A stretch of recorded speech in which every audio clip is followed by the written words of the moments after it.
Hey Caleb, I got your questions. So I'm going to work through a couple of these right here. I might do it in 2 videos or one. It just depends on how long this takes. So this first one looks like a product rule. So we're going to do first d second. Now d second, the derivative of e to the something is e to the something, in this case ln of x squared, times the derivative of the inside, and the derivative of ln of x squared is 1 over x squared, but then we have to chain rule that as well, so times 2x. All right, and then we're going to have plus e to the ln of x squared, all right, second, d first, which is 1. All right, so if I start cleaning this up, in here, the biggest thing that you really got to notice, and actually we could have made this easier from the get-go, is that this piece right here just reduces to x squared. All right, so if I do that, I get an x times x squared times 1 over x squared times 2x plus x squared times 1. That's going to be, let's see, we have the x squareds cancel, so I'm left with a 2x squared plus an x squared, which is 3x squared, or c. All right, now the other option, if we do notice it right out of the get-go on this, is that I can rewrite that as d dx of x times x squared. Again, because this reduces to x squared. E to the x and ln of x are inverse functions, so they cancel each other out. So here I'd have derivative of x cubed, which is just 3x squared. So obviously this front end work is a lot more efficient, but not necessary. So I hope that gave you 2 routes through 4. I believe that was the only question you had on that problem set, so we're going to jump over to antiderivatives. On antiderivatives, you had a question. It looks like the first one you had was on number 6. All right, so number 6, key thing with this is they ask us for the sum. So we have integral from -4 to 4. All right, so we're here to here. So normally we'd think a1 plus a2. But when we read the question, we notice that a1 and a2 are both considered positive numbers.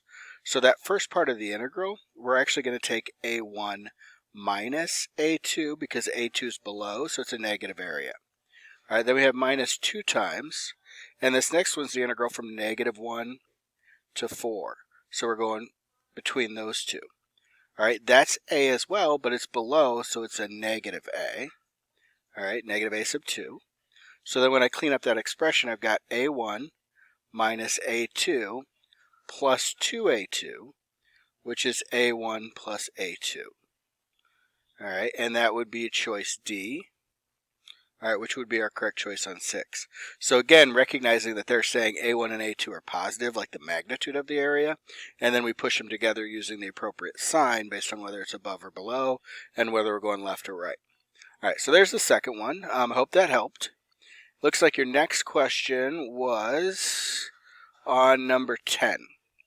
So number 10 says, if 0 is less than or equal to x is less than or equal to 4, of the following, which is the greatest value of x such that the integral from 0 to x of t squared minus 2t is greater than or equal to the integral from 2 to x of t.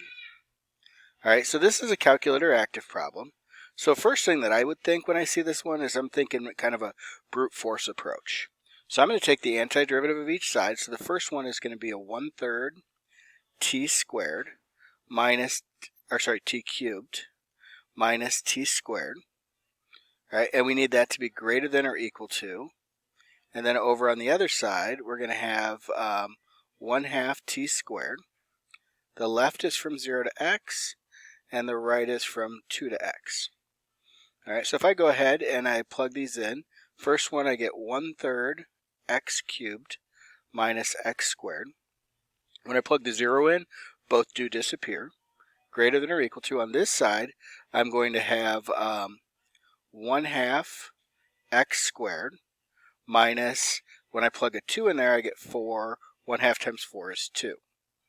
All right, this gives me this inequality, so I'm going to kick everything to one side. So I've got 1/3 x cubed minus, this would end up being 3/2 x squared plus 2 greater than or equal to 0. All right, so at this point is when I would actually start leaning on the calculator and see which of these values is the first one that works. So let me go grab the calculator. Hola, Caleb. Okay, so I went ahead and on the graph here, I typed in y1, the inequality we're looking at. We want to know the, says the greatest value of x such that that inequality is true, so that it's greater than 0. My window, because of the answer choices, I only went 0 to 3, and then the height -1 to 1 because I really only need to see when it hits 0.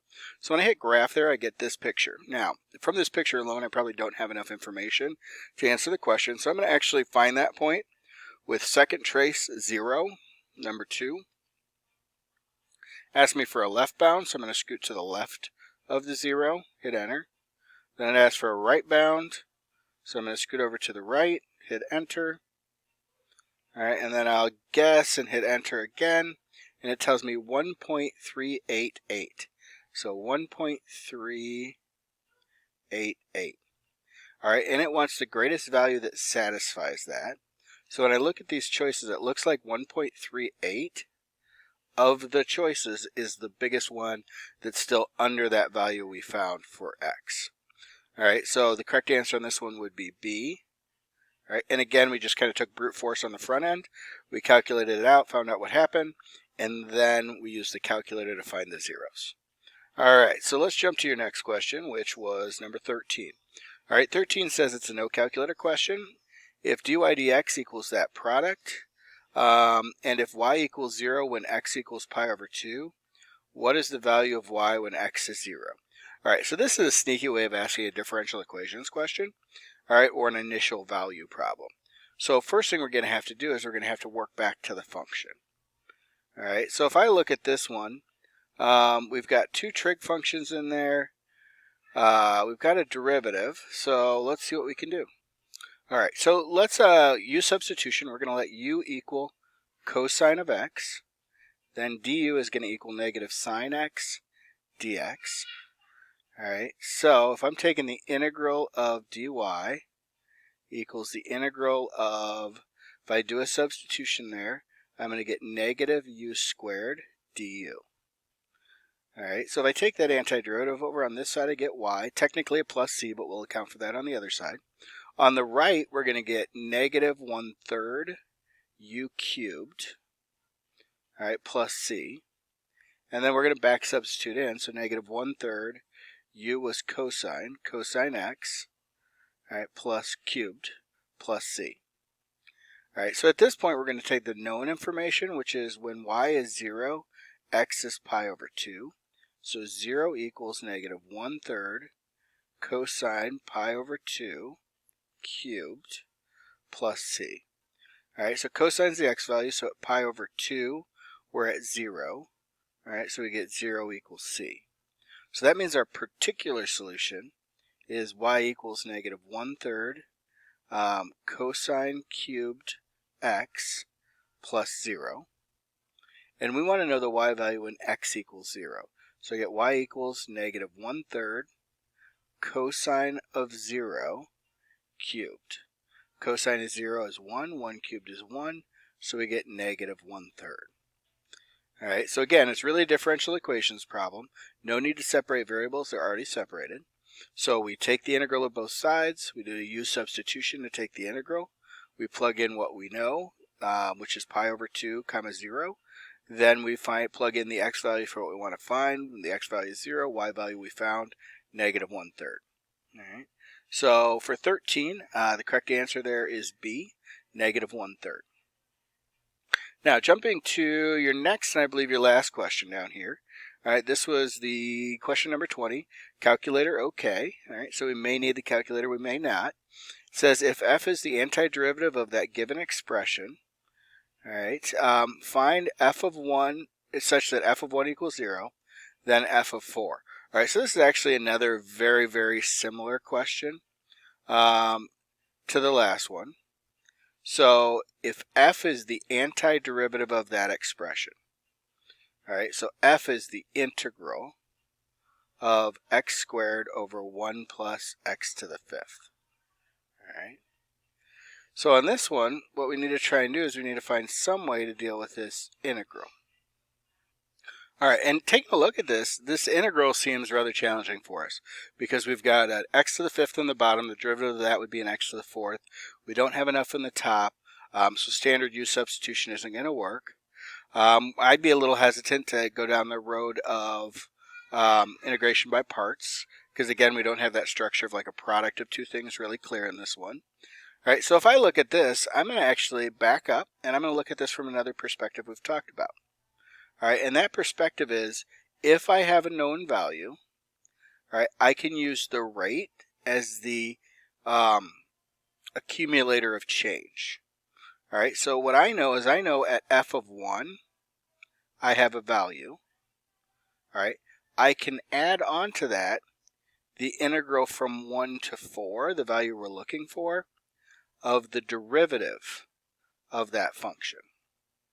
All right, and that would give me f of 4 because that gives me the initial condition, so that's initial, and then the accumulation of change, all right, from that piece. Now this says if f is the antiderivative of that function. All right, so f is the antiderivative of that function, so that means this is really f prime of x. All right, which is what I need right in here. So I'm going to take f of 1 plus the integral from 1 to 4 of x squared over 1 plus x to the fifth dx. All right, now this is a calculator active question. So I know f of 1 is 0. So I'm going to say, oops, let me clear out of that screen. So I'm going to say 0 plus. Then we want the integral, so math f int, which is 9. And we're going from 1 to 4 of the function. So the top is x to the second. And we're dividing by the quantity 1 plus x raised to the fifth. All right, and that's dx. So I'm going to double check it real quick and I'm going to make sure I have it entered right. It looks like I'm short one parenthesis at first glance. So I'm going to go back in front of the dx and I'm going to put one extra parenthesis in there. That way the entire inside of the integral is in parentheses. I've got x squared over 1 plus x to the fifth. So I can hit enter. All right, it's going to think for a bit, but we don't know how to take this integral by hand right off our first thought. So we're going to lean on the calculator. So I get a 0.376. All right, so 0.376 is D. All right, and that is our correct answer. All right, so that should have hit all the questions that you had. If there's anything that didn't make sense or you want to get a clarifier on one of these questions, just send me an email and we'll get it taken care of. All right, thanks a lot. Bye.